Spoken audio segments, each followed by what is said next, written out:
Okay, before we kick off today's show, we've got this huge news which is just coming in from Fabrizio Romano. He's just tweeted out breaking news: Manchester United CEO Richard Arnold leaves the club by the end of the year. This is part of changes with Ineos set to complete the acquisition of 25% stake in the club.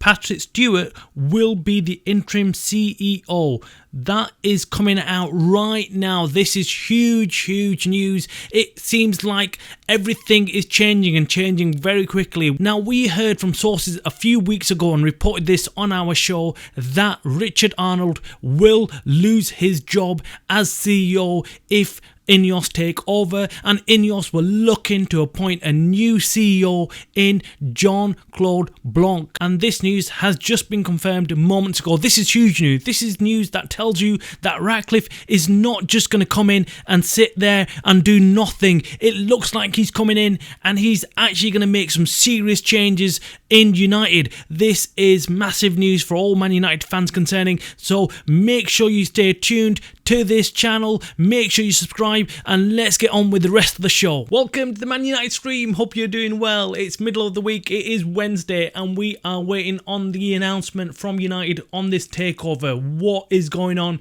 No one actually knows, but there's lots and lots of rumours and crazy stuff going around about United. We're going to fill you in on everything in today's show, so make sure you stick around and make sure you hit the like button on this video, and if you're new to Man United stream channel, please go ahead and subscribe. Okay, so without wasting any further time, let's kick off today's show and talk about this takeover of Jim Ratcliffe, the 25%.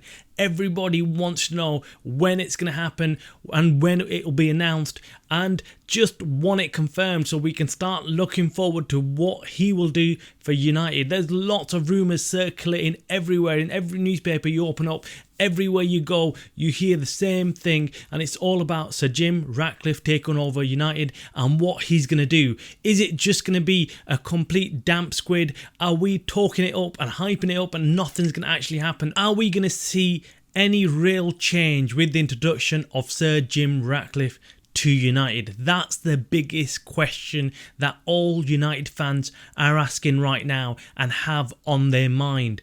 Will this guy come in and actually do anything different to what the Glazers have been doing for the past 18 years. Now, Jim Ratcliffe and Ineos's past record with sporting teams is not great. We must admit that that is the case. It's not been great. You see him with Nice and he hasn't done anything particularly different with Nice. They've not actually done anything to improve the team, and lots of Nice fans are actually unhappy the way Ratcliffe has ran the club and unhappy with his leadership and ownership of the club. And then you also have the Sky Cycling team, which is again owned and ran by Ineos, and Dave Brailsford, you must have heard that name being mentioned already, that he might be coming into United to sort things out. Well, he ran the Sky Cycling team and unfortunately they've not done terribly well. So there are question marks, and rightly so, on what Ineos and Sir Jim will be bringing to United. What will they be doing different to what we've already had? Have they got the experience? And what is that experience that they're going to be bringing to the table that is missing already? Now, there's lots of reports on what Sir Jim is planning to do once he arrives at United, but these are just all talk. We've heard it before. We've heard many people talk a good game but never actually do anything. And we've heard that Sir Jim is someone like that. He does talk a big game. He comes in and says the right words, right things, and it pleases the fans. But what is actually going to happen and what he's actually going to do is a complete different thing, and that's what we are all afraid of. As United fans, we are all sitting here worried about what is actually going to happen and what is in store for us in the future. Is this guy really the saviour, or is he going to come in and just become part of the Glazer machine and just carry on sucking the club dry? Last week there were reports that this announcement of the takeover will happen on Monday morning. It didn't come about. That didn't happen. Then we had Tuesday gone by and now it's Wednesday and we still haven't had this crucial announcement of the takeover. We need to get this done quickly so we can start planning for the January transfer window and see if we've got any money to spend on bringing in new signings. This morning we read a report in the Mirror newspaper that Jim Ratcliffe has made his first demand on Erik ten Hag, and that is not to get rid of Jadon Sancho. Jim Ratcliffe wants to keep a hold of Jadon Sancho and feels that he's an asset to the club, and selling him right now would not bring in enough money. What do you think about that?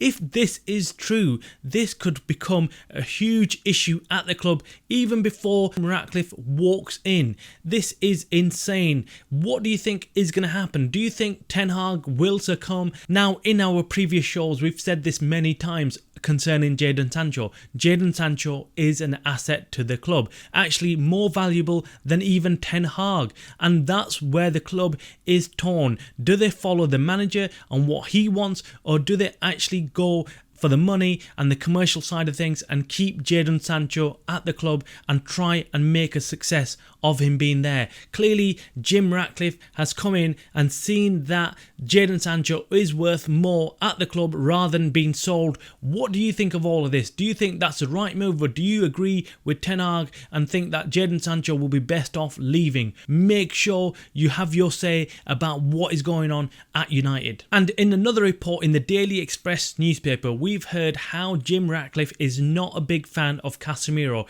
In fact, he openly criticised the signing of Casemiro when he first met with Man United executives when he visited Old Trafford in an attempt to buy the club really early on. I think it was last year when you saw the images and videos of him attending Old Trafford and visiting the facilities, and was just in the process of making his first initial bid to take over at United. That was a long time ago, and if there is any substance to this report, this could be interesting times ahead for Casemiro. Casemiro could be sold to a Saudi club in the January transfer window. We had rumours earlier this week and last week that this could be a possibility, and now you can understand where those rumours first originated from. If Jim Ratcliffe is not a big fan of Casemiro and Casemiro wants out of United, I think he will be sold in January. Again, let us know your thoughts on Casemiro. Do you think we should keep him, or do you think we should sell him and cash out on him right now? Also, in the last 24 hours, we had some really interesting news concerning another billionaire,